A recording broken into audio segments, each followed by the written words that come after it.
C'est là où tu as un travail sur toi. D'ailleurs, toi, on dit dans les AI, c'est pas l'ennemi que tu coupes, c'est ce qui est mauvais en toi pour garder ce qui est bon.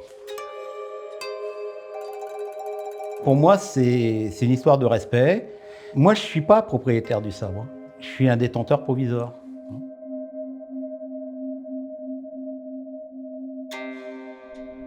Tu regardes ton sabre et tu inclines légèrement. Après, c'est une histoire, c'est un dialogue avec ton sabre. Oh, ça c'est fou.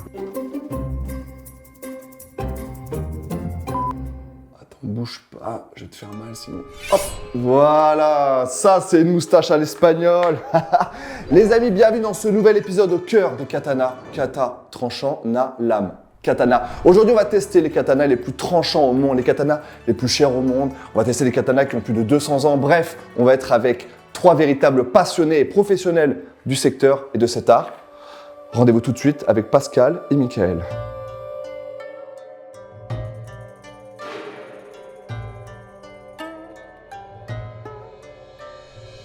Donc les amis, on vient de retrouver Pascal et Michael. Les gars, c'est quoi votre métier exactement? Notre métier, c'est vendre des sabres japonais pour des gens qui sont des collectionneurs, pour des gens qui sont des pratiquants et pour monsieur et madame tout le monde qui veut avoir une œuvre d'art. Et on les accompagne dans leurs projets, quel que soit leur budget. Et Michael, du coup, le fils. Et donc du coup, je m'occupe vraiment de toute la partie commande, gestion des fournisseurs et de la partie marketing et réseaux sociaux Ok.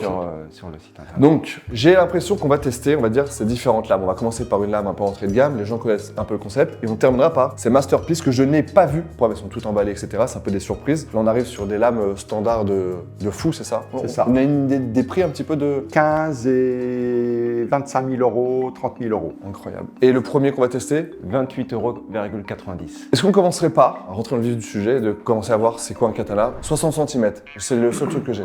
Un katana, donc de base, ça a une lame, comme tu viens de dire, de au minima 60 cm, avec une poignée qui fait environ 27 cm. C'est le sabre que portaient les samouraïs donc à la ceinture. Donc la ceinture, c'était le obi. Au tout début de la forge au Japon, c'était des lames à double tranchant droite chinoise. Après, ils ont commencé à forger des lames avec un seul tranchant, des lames plutôt longues. Et après, au fil des années, les lames se sont raccourcies. Cette lame est courbe. Les Japonais ont la particularité de tremper à l'eau. En fait, la réaction est très violente et ça courbe la lame. J'ai l'impression que tout le monde fait ça. On met pas les épées dans l'eau, parce que dans les films, moi j'ai une culture cinématographique, hein. On met pas les épées même médiévales français dans l'eau directement. Les trempes actuelles, par exemple en coutellerie, se font à l'huile en général. Et une huile qui est à température, en général à 80 degrés. Donc les trempes sont beaucoup moins violentes.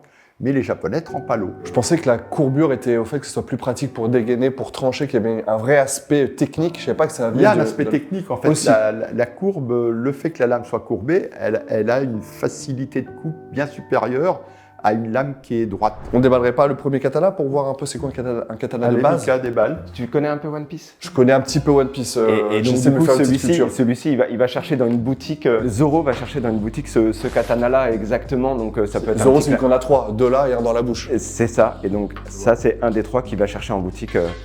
Donc là, d'après ce que tu m'as dit, ça vaut 30 balles. Oui. Voilà, c'est un tranchant très grossier, c'est fait clairement pour rester accroché dans un salon. Désolé pour cette démonstration de force, mais le sabre d'un samouraï ne se forge pas en un jour. C'est des mois et des mois de travail, des couches et des couches de métal, et avec beaucoup de patience, t'as une lame qui traverse les générations. Et mettre de l'argent de côté, c'est un petit peu la même philosophie. C'est de la régularité sur la durée. Et c'est pour ça que j'ai envie de te parler de XTB. On sait très bien que laisser des économies sur un compte, c'est pas ce qui va te servir à préparer ta retraite ni tes futurs projets. Alors bien sûr, on n'est pas obligé de prendre des risques de fou. Parce qu'il faut savoir que investir comporte un risque de perte de capital. Mais on peut mettre un petit peu d'argent chaque mois, l'argent dont on n'a pas besoin sur le moment, mais qui va permettre d'investir sur XTB et préparer au mieux son avenir. Ça permettra d'être beaucoup plus tranquille pour la retraite, pour les projets ou pour les études des gosses. Et on est surtout tranquille parce que XTB, c'est pas n'importe qui. Ils sont présents en France depuis plus de 15 ans et sont contrôlés par l'AMF et l'ACPR. Et ils ont plus de 2,5 millions de clients dans le monde, soit mon nombre d'abonnés sur YouTube. Et même s'ils sont super solides, ça ne te coûte pas un bras. Comme par exemple, l'ouverture du compte est totalement gratuit. Tu as 0% de commission sur les actions et sur les ETF jusqu'à 100 000 € par mois. Tu peux commencer à investir à partir d'1 euro et ils ont plus de 11 600 actifs de disponibles. Le service client est en français, réactif et disponible en semaine. Et si tu veux être plus autonome, il y a plein de guides, plein de vidéos, des webinaires si tu veux tout comprendre tranquillement avant de te lancer. Et pour bien démarrer, avec le code MorganVS, tu as une action Nike offerte à l'ouverture de ton compte, des 50 € d'investissement jusqu'au 20 juillet. Je te mets le lien et le code en description et surtout merci XTB de m'accompagner encore une fois sur un nouveau projet. Bonne vidéo à tous. Je te présente Là, le donc premier. Le premier, Vrai. qui potentiellement, donc c'était un sabre de coupe tranchant, donc à 99 €. On est donc sur un four au bois qui est quand même ajusté par rapport à la lame. Donc ce qui compose un katana, c'est donc la lame bien sûr, l'étui, ce petit truc pour pas que ça glisse et que ça te coupe les doigts. On a un fourreau, on a une lame avec une soie traversante, c'est-à-dire que la soie qui est verrouillée par des goupilles sur le bois de chaque côté de la poignée. On a 2 inserts en peau de raie, le poisson, la raie. C'est ça?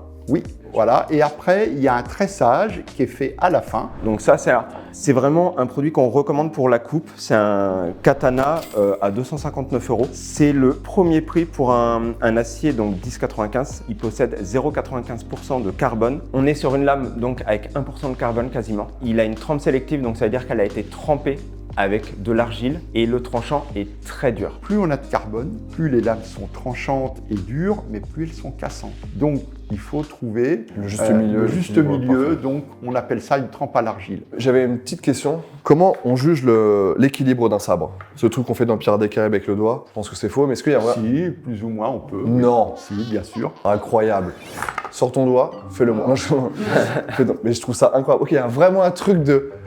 Ok, lui c'est un vrai pro. On va venir mettre le sabre ici, à peu près, en équilibre. Et là, on a un point d'équilibre. Normalement, sur une lame standard bien équilibrée, on doit être à peu près à 12, 7, 13 cm. En tout cas, pour un yaito, sur un katana, ça dépend du poids de la lame, mais c'est à peu près pareil. Donc, plus on a une lame qui est longue, plus ça déplace le point d'équilibre, mais en fait, on le mesure comme ça. Par contre, c'est dans la main qu'on sent si la lame elle est bien équilibrée ou pas. Là, je sens si j'ai du poids sur l'avant ou pas de poids sur l'avant. Ça dépend quel type de sabre pour quelle utilisation. Donc là, cet acier, donc c'est un acier tranchant avec quasiment 1% de carbone. Et si tu regardes bien la lame, Il y a deux, on dirait qu'il y a une lame qui est plus brillante autour du tranchant, et plus ça va, plus elle devient un peu effectivement, mate. c'est le hamon qu'on parlait, la trempe sélective. Mais si tu regardes vraiment de plus près, on voit des petites pliures, des petits traits noirs. Parce Oui, que bien cette sûr. lame, c'était une lame Damas. Ouais, Damas, Donc, ok. ça veut dire qu'il y a plusieurs feuilles de carbone qui ont été pliées entre elles. Combien ça vaut à peu près un katana comme ça? Là, on n'est pas loin de 1000 €. Ok. Et le dernier? Je te montre le dernier, donc tu vas voir la différence. Combien? Ah, super léger. On est sur un sabre très haut de gamme avec une lame en Tahamagane. Tu peux voir vraiment la différence au niveau par exemple de la bague, encore une fois le hamon qui est très contrasté. On est des pièces argentées vraiment de qualité avec aussi, si tu remarques, le fourreau, il est vraiment très très bien ajusté, très fin et très agréable en main. On dirait vraiment qu'il est petit, léger, qu'il est prêt pour le combat, quoi.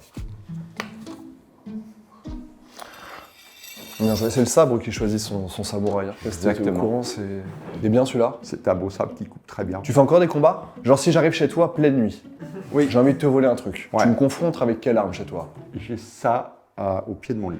Oh putain. Bien Ouais, sûr. ça rigole J'ai pas. pas de pistolet, j'ai pas de fusil. Tu sais que ça, si tu t'approches... En fait, tu peux je pas. t'explique. Si toi tu t'approches avec ça, je dis mais qu'est-ce qu'il a le vieux monsieur là avec son truc de fête foraine? Et puis tu fais 2-3 gestes et je me dis waouh. Après, ce que font souvent, c'est déjà arrivé, on a un client à qui c'est arrivé. Non. Oui, mais on garde. Ce que tu vas vouloir faire, c'est t'approcher de moi. Donc moi, je vais te suivre. Ça va t'agacer, tu vas faire quoi? Tu vas prendre la lame à 2 mains. Moi, je vais faire ça. Ah tu T'as plus recules. de doigts. L'histoire est terminée. La dissuasion. Je l'ai pas attaqué, j'ai juste défendu ma personne. Bon, j'ai envie de couper des petites choses. Ça. C'est quoi la suite? Je vais couper du bambou. Enfin C'est quoi le mot? C'est pas des bambous, ça c'est des feuilles de riz, c'est des paillasses de riz tressées en fait, Ok. qu'on fait tremper dans l'eau, en général toute une nuit, qu'on laisse égoutter 1 heure ou 2, et après qu'on met sur les supports. Et ça vous l'avez fait quand? On l'a fait hier. Ah donc vous avez fait les préparations de coupe? Ouais, parce qu'en plus, pour vous faire plaisir, on les a doublés. Ouais, pour que je galère. Voilà, Je me rends compte à quel point c'est dur. voilà, c'est ça. Mais tu vas commencer par des frites de piscine, puisque c'est comme ça On débute la coupe. Est-ce que je peux au moins gratter une petite tenue traditionnelle pour pas couper si je me... On va t'équiper, il n'y a pas de souci. Les amis, on se retrouve tout de suite dehors pour faire de la découpe avec Denis qui va nous rejoindre. Vous allez voir que Morgan va se transformer en véritable Bushi. Bushi, ça veut dire guerrier en japonais. Pas mal, hein? Pas mal. J'ai appris ça tout à l'heure.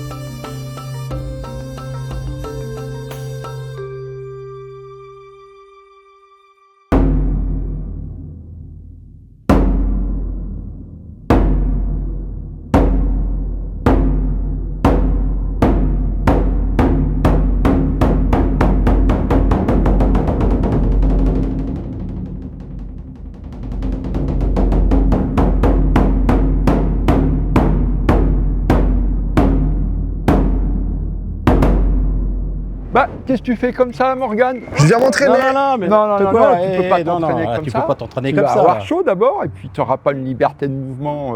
Tu vas aller mettre ton kaikogi, Donc, et tu tu te mets en reviens. keikoji, tu reviens et puis on en rediscutera. Ah, ça fait mal aux pieds, les galets. C'est ça être samouraï. Morgane, Ah, on voilà. va t'apprendre à couper un petit peu. Oh là là là, ok. On commence par un petit truc de piscine. Tiens, donc là déjà je te donne ton sabre. Et puis Je Denis va prends- te montrer. Non, donc déjà pour tenir ton sabre, voilà, comme ceci.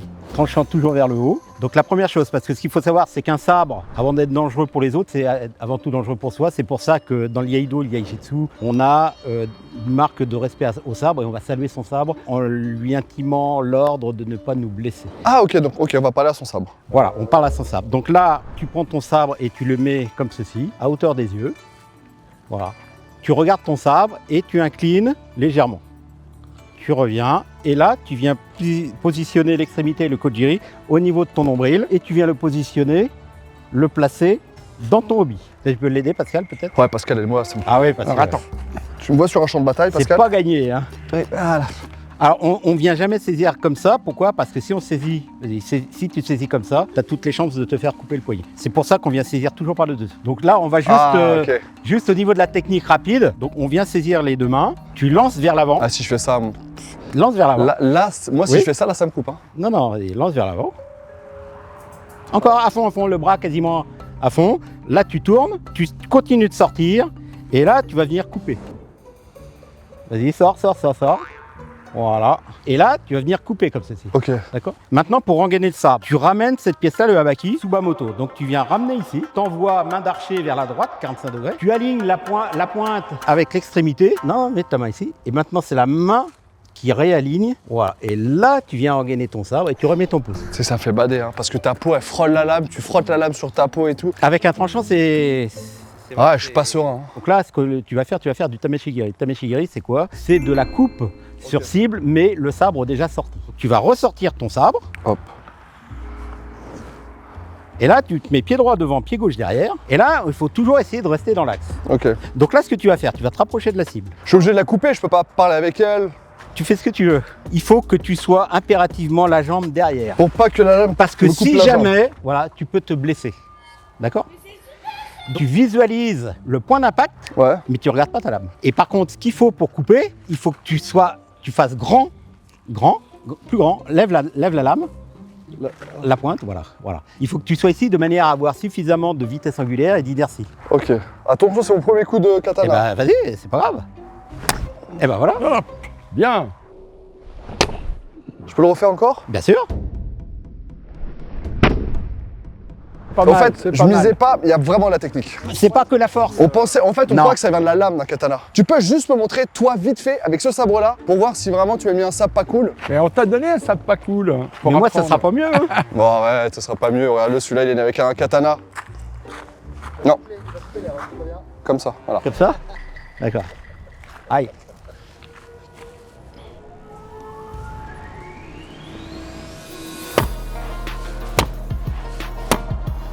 Ouais, ça va. C'est bon, Denis.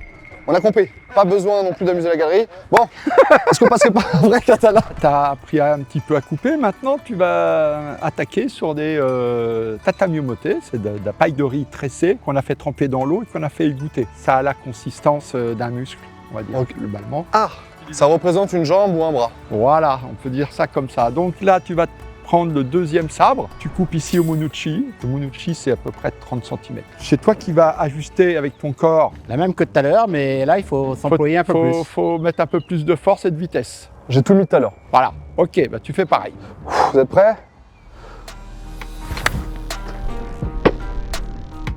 J'essaie de faire une coupe très fine. Là, je suis deg parce que je l'ai bougé. C'est-à-dire, j'ai plus mis de force que de coupe. Je manque de vitesse. J'en refais un dernier. Oh là là, j'en refais une. C'est exceptionnel. Bien. Je peux faire ça avec le tir, je pense. J'avais fait du tir sportif. C'est Et là, différent. t'as une vraie adrénaline que t'as pas. T'as peur de te couper un petit orteil, un petit truc qui traîne. Alors là, celui-ci, la particularité, c'est qu'il n'a pas de gorge, celui-là. L'autre avait une gorge. Ah oui, c'est vrai, ok. Donc il est plus lourd, mais il va C'est vrai couper qu'il est aussi plus lourd. plus facilement. Ok, les plus lourds, ouais. Et les Suisses, ils peuvent aller se faire avec leur petit couteau. Ah, ouais. Ah ouais. Ah, Ah ça rigole ouais. pas là. Eh, c'est quand même autre chose, hein. C'est comme de la gueule. Hein.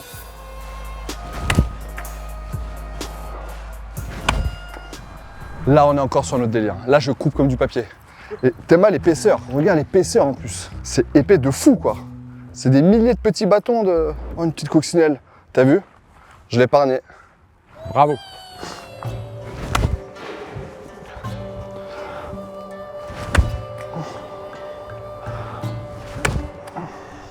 Oula. Ça coupe mieux ça Ça? que l'autre. Ah, mais déjà, par rapport au premier, il fallait que je serre comme un... Là, la frite, elle y passe. Hein. Qu'on m'apporte d'autres... C'est quoi le nom? Tatami omote. D'autres bouts de bois. On passe sur une lame à gorge, donc là, il faut mettre de la vitesse. Ah, c'était plus facile avant? C'est un sabre qui est plus cher, mais qui est une lame plus légère, donc il faut compenser. Ok, donc là, je vais peut-être un peu plus en chier. J'ai mal ouvert. Hein. Je suis désolé, Pas Denis. grave. En plus, je fais tout au ralenti pour bien faire. Pas mal. Pas mal. Hein. Pas mal. Hein. Pas mal. J'avoue qu'il faut mettre de l'impact. Parce que là, tu vois, c'est très net. Autant là, je suis peut-être passé un petit peu trop... Pas grave, c'est bien.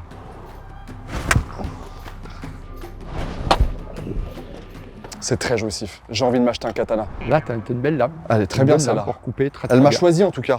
Ouais, je pense. Je peux en mettre une dernière. Vas-y, remets une dernière. Et c'est que dans ce sens-là. C'est pas comme... Il n'y a pas de clean. Si, on peut faire. On peut aussi dans ce sens-là. C'est plus difficile. C'est plus difficile. On va rester aujourd'hui là, et pour le 2, on fera des vrais combats. Toi et moi, le premier au sol. En tongue, par contre.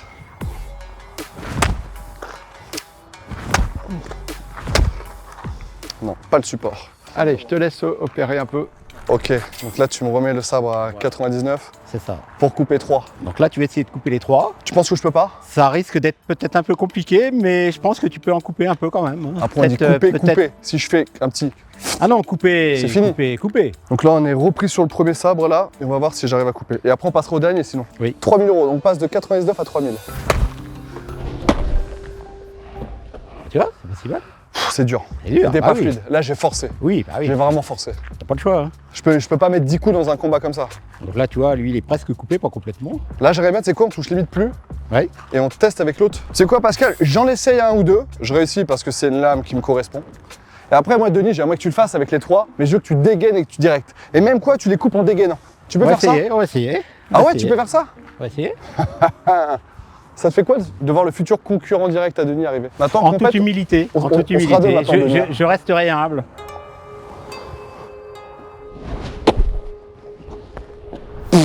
Non, ça c'est fou. Non, ça c'est fou. Ah oui, c'est fou.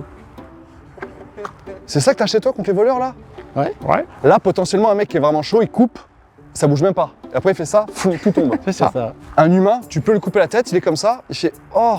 Et là, la tête, elle glisse. Là, on fait sur des nattes de paille. Traditionnellement, le tamashigiri, il faisait ça soit sur des cadavres, soit sur des prisonniers vivants.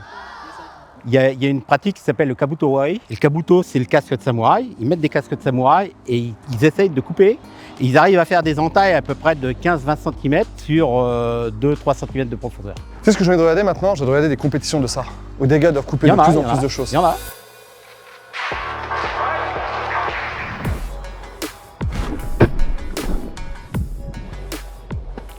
Est-ce Est-ce que j'ai le niveau pour faire un troisième là? Oui.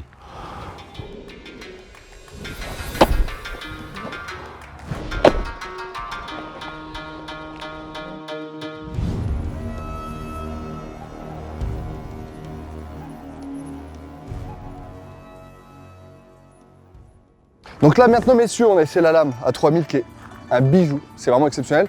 Là il nous reste deux sabres à aller voir, les deux fameux sabres là. Je crois qu'il y a un sabre de 1500 et quelques. 80. Il date de 1580, donc il est un passif. On va voir ça tout de suite. Très bien, J'ai on y va. hâte.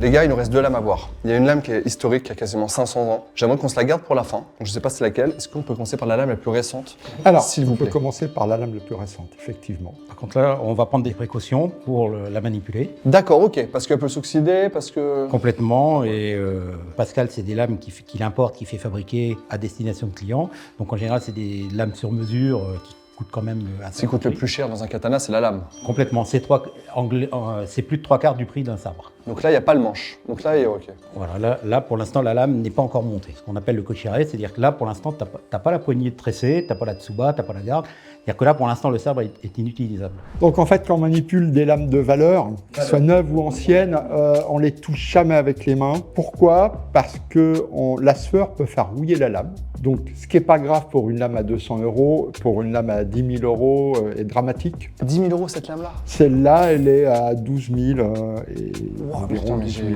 c'est l'alliage, c'est les métaux rares qui sont dedans, c'est qu'un nombre de couches. C'est une lame qui est faite, bien évidemment, au Japon, par un maître japonais qui s'appelle Taro Namakatsu et qui travaille avec une manière de forge ancestrale japonaise. Ici, on est sur une forge composite Kobussé, c'est-à-dire qu'on a un cœur mou, un acier mou qui est enveloppé de tahamagane, qui est l'acier vraiment très haut de gamme japonais. Donc voilà, et c'est plié, replié. Il y a un travail qui est fait à la main, il n'y a rien d'industriel, c'est fait comme il y a 500 ans, comme il y a 1000 ans. Et puis ce qu'il faut savoir aussi, c'est qu'au Japon, les forgerons sont limités dans la production de lames. C'est-à-dire que globalement, ils peuvent être limités entre 6 et 8 lames par an maximum. Alors je vais te passer les gants si tu veux l'apprendre. Donc là, Moi, tu sais, je transpire pas, donc... Non, tiens, mets les gants, ça tu pourras... voilà, comme ça, tu pourras manipuler. La personne qui a cette lame-là, par exemple, Oui. qu'est-ce qu'elle en fait? Elle peut couper avec? Est-ce qu'à 12 000 € on coupe des choses Bien avec? sûr. Donc ouais, il l'utilise quand même, c'est pas qu'un sabre de déco. Après, ça dépend de la philosophie de chaque personne. Il y a des personnes qui sont collectionneurs qui vont acheter ça, comme je disais tout à l'heure, au même titre qu'une œuvre d'art, au même titre que les tableaux de maître. Là, chaque forgeron japonais a sa cote, donc en fonction de sa notoriété, de la rareté, de sa maîtrise de la forge. Il y a un sabre, par exemple, de la même époque, on va le payer 100 000 €, puis l'autre, on va le payer 10 000. Ici, de chaque côté de la soie, tu as des gravures. La gravure du forgeron, et de l'autre côté, tu as la date de forge. C'est un peu le code barre, la carte d'identité de C'est la un lame. carte C'est le d'identité. code barre de Et la lame. est-ce qu'il y Gravé a, sur la lame. dans One Piece, il y a une petite scène où, par exemple, il y a les 50 sabres les plus ancestraux, les plus parfaits au monde. Est-ce qu'il y a encore des sabres? Oui. Il y a des sabres qui datent de 500 ans que vous, en tant que professionnel, vous les connaissez, vous connaissez le nom, l'histoire et tout? Tu as 5 sabres japonais qui sont dans des musées ou des temples, qui sont les 5 sabres légendaires du Japon. Et ils sortent jamais de là où ils sont. Et tu en as un qui s'appelle Mikazuki. On a un site internet qui s'appelle Mikazuki. En on fait les lames référence. Japon. C'est un forgeron japonais qui s'appelait Munenshika qui avait forgé cette lame. Et le hamon, la ligne de tran, a l'apparence de croissant de lune. Donc voilà, c'est un des 5 sabres sacrés du Japon. Tu en as 5 qui sont vraiment considérés comme des trésors nationaux japonais et que tu ne peux voir qu'en photo. Et je suis même pas sûr qu'ils soient tous exposés. Ah ouais, donc même vous, vous avez jamais vu. Mais il y en a. C'est parti, Il y en a c'est les au sabres moins les légendaires. plusieurs en tout cas. Et du coup, alors, moi j'aime beaucoup ce genre de sabre, on a dit très joué avec une vraie technique et tout. Moi j'adore les objets anciens, j'aime bien des trucs un peu qui ont un passé, qui ont une histoire, etc. C'est un peu l'histoire du dernier sabre Tout à fait.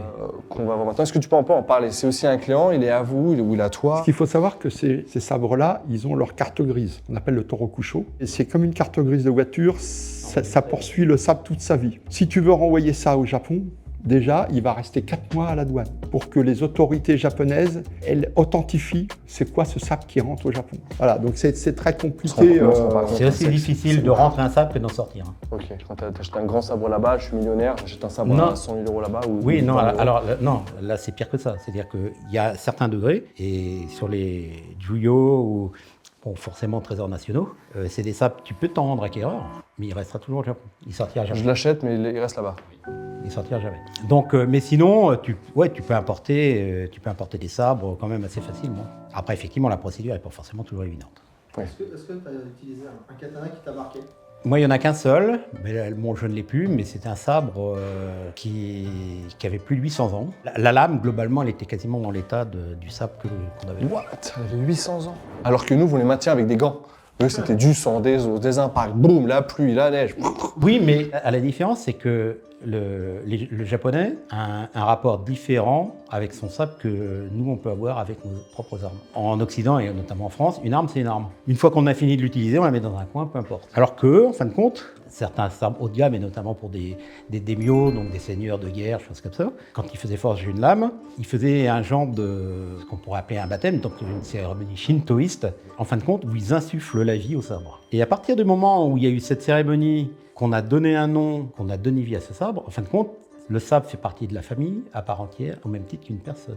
Tu le mets dans le tricoun, c'est tout. C'est pour ça qu'il se le passe de génération en génération et qu'ils l'entretiennent de génération. Et c'est pour ça que ça a permis de les porter, de les emmener jusqu'à la postérité, jusqu'à aujourd'hui. Que les sabres occidentaux, européens et français, aujourd'hui tu prends un sabre, c'est un tas de rouille. Et là, du coup, c'est un peu l'histoire de ce sabre-là. S'il a 500 ans, c'est qu'il s'est transmis de famille en famille. Voilà, de génération en génération. Là, on va le sortir. Donc là, c'est comme si t'es mieux, comme un sabre, comme tu as utilisé tout à l'heure. Attends, le fourreau, il n'a pas 500 ans. Non, c'est juste la lame qui traverse les époques. Traverse les siècles. Par contre, tout ce qui est pièces, régulièrement, on est obligé de refaire. Donc on refait des poignées, on refait des fourreaux. Et donc au jour d'aujourd'hui, mais même dans n'importe quel musée au Japon, tu ne trouveras jamais... Alors tu vas réussir à trouver des koshirae un peu anciens, mais pas des koshirae qui ont 500 ans. Ça. Okay. Donc là, c'est une lame de la tradition bizen, parce qu'il y a 5 grandes traditions de forge au Japon. C'est les grandes familles de forge. Et après, dans ces grandes familles de forge, tu as des sous-catégories, après les écoles et après les forgerons. Je vais te laisser déjà le prendre en main, apprécier, fermer les yeux. Et là, en fin de compte, là, c'est un sabre qui a une histoire. On ne connaît pas forcément toujours son histoire. Le but, c'est de la ressentir. Okay. Donc je te le laisse. Voilà, tu en prends la mesure. Alors, pour l'instant, la lame n'est pas sortie. On voit que ça s'est vécu. Après, c'est une histoire, c'est un dialogue avec ton sabre. Et je peux l'ouvrir là? Bien sûr, quand tu veux. Vas-y. Elle a 500 ans la lame. Plus de 500 ans. Elle a même un certificat d'authenticité Japon. Elle est semi-gorgée. Ah non, mais tu vois, il y a même d'autres choses dessus. C'est une lame inocubi. Oh. Alors là, c'est ce qu'on appelle des orimono. Donc là, c'est un kurikara, pardon. Donc c'est un dragon stylisé qui est entouré autour d'un ken. Donc un ken, c'est en fin de compte ni plus ni moins qu'un sabre. Et là, tu as des bonji. Et les bonji, en fin de compte, c'est des déités, c'est du sanskrit, indienne. Ok. Alien? Non, indienne. Ah, tu vois, voilà. Sanskrit. Tu m'as perdu là. T'as fumé, Denis? T'as fumé, Denis? Moi non, mais je pense que la chaleur a été trop importante pour toi. C'est la tenue de samouraï. Je crois que le casque que t'as... Il y a 500 ans, les aliens, ils ont gravé une dague. Voilà. T'es sûr de tes gars? Ok. Et donc, en fin de compte, c'est des noms de déités. Ce qui est fou, c'est que moi, j'ai des couteaux japonais à la maison pour la découpe du poisson, pour entrer dans le cliché. Ouais. Ils ont toujours des petits pets, parce qu'il y a forcément une soirée ou un moment où j'ai mal d'un... Ça a 500 ans, la lame. Oui. Il n'y a pas de pet, mais en 500 ans, t'as bien un gamin, un petit con, une maman qui fait tomber un truc. Non, c'est un objet sacré, familial. Et imagine, c'est l'équivalent de ton oncle. Mais mon oncle, je reste 50 ans avec lui, je lui fais un petit jus à 5 pouces, je joue au refrain sans faire exprès en soirée, je lui fais mal. Oui, mais eux, ils ont un rapport à la famille aussi qui est très fort. En termes de prix, il est à combien celui-là à peu près? Là, on est à plus de 30 000 €.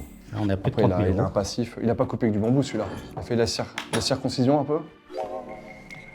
Peut-être. On sait pas, on connaît pas l'histoire. Tout à fait. Il était en Inde, il était au Japon, maintenant il est à côté de Bourges. Et donc On sait là, pas ce qui se passe. tu peux regarder, on retrouve aussi. Alors forcément, ça s'est estompé avec le temps, mais on retrouve encore. Ça c'est stylé. Tu te rends compte, le mec qui a gravé ça, ça fait 500 ans qu'il est enterré, qu'il est dans un autre monde. C'est ouf. Même plus que ça. Donc c'est la même chose que sur le sabre qu'on a vu tout à l'heure, qui lui était récent. Je peux le retourner pour voir si c'est aussi écrit de l'autre côté. sûr. Moi ça me fait phaser ce genre d'objet. Il y a un mec qui a gravé ça il y a 500 ans. C'est ça. Sur des lames anciennes, comme ça, on ne touche jamais à la patine de l'époque. Sinon, tu enlèves toute la valeur du sabre. Je me suis dit, oh putain, c'est pas propre, je prends ma meuleuse, tac, tac, je passe un coup de meuleuse, terminé ton sabre. Déjà qu'il veut pas qu'on coupe avec, alors si on commence à meuler, le Denis... Moi, après, si t'es mieux, là, comme j'expliquais tout à l'heure, c'est considéré comme des œuvres d'art. Est-ce que je me considère légitime de toucher un sabre comme ça? Oh, je suis d'accord, on retouche pas un tableau de peinture qui a été fait il y a On est 300 ans. On le laisse Donc, à l'origine. pour moi, c'est une histoire de respect. Moi, je suis pas propriétaire du sabre. Je suis un détenteur provisoire. Oui, c'est vrai, il va durer plus longtemps que toi, que Moi, que tout le tout monde. ce que je peux espérer, c'est qu'il puisse perdurer. C'est-à-dire que dans 500 ans, il y a un mec qui regarde ma vidéo et qui a là, puis oh, Voilà. elle était déjà dans une vidéo il y a 500 ans, Par avec exemple, Morgane qui était à l'époque au top de YouTube. C'est tout le mal qu'on puisse lui souhaiter à cette lame. Hein. Les amis, merci beaucoup, merci Denis. Avec plaisir. Merci Pascal de nous avoir C'était un montré votre art, plaisir merci de de nous avoir t'avoir formés. reçu. Ah, mais vraiment, depuis le temps qu'on voulait faire cet épisode, on pouvait pas mieux tomber, vraiment, on pouvait pas mieux le faire qu'ici. Et je pense sincèrement, on a rigolé, on a appris beaucoup de choses, on s'est régalé. Petit sushi ce midi, petite soupe. On était au Japon, hein, de On était A à vraiment Z. au c'est Japon ça. de A à Z. C'est ça. J'ai découvert une nouvelle passion, j'ai envie de m'acheter des tiges et essayer de voir si je peux faire 4, 5, 6, 7. J'ai envie de C'est m'entraîner. open. Je voulais mettre un petit code de réduction, petit code promo, j'ai vu avec ton fils, il m'a dit oui. Oui. Si les gens veulent acheter un petit sabre, ou un grand sabre, ou un grand katana, un petit katana, ou Ils sont les bienvenus. se faire les mains déjà, Voilà. ou rentrer en contact avec eux si vous voulez être intéressé par le club aussi, pour s'entraîner, pour faire plein de choses, bref. Le code de réduction, le code promo, c'est MorganVS. Merci Pascal, merci Denis. Si vous avez des questions, je mets aussi les réseaux sociaux. N'hésitez pas à les contacter directement, les appeler, faire un rendez-vous, venir en boutique, etc. Bref, tout est possible. Merci les gars, merci Mickaël qui est reparti bosser. Il est beau celui-là. Les amis, c'était Morgan VS en direct de YouTube, épisode organisé par mon meilleur pote qui est juste ici et il est en train de voler un couteau. Je volerai pas à côté de Denis. Attention. Merci à tous et à très très bientôt. Bye.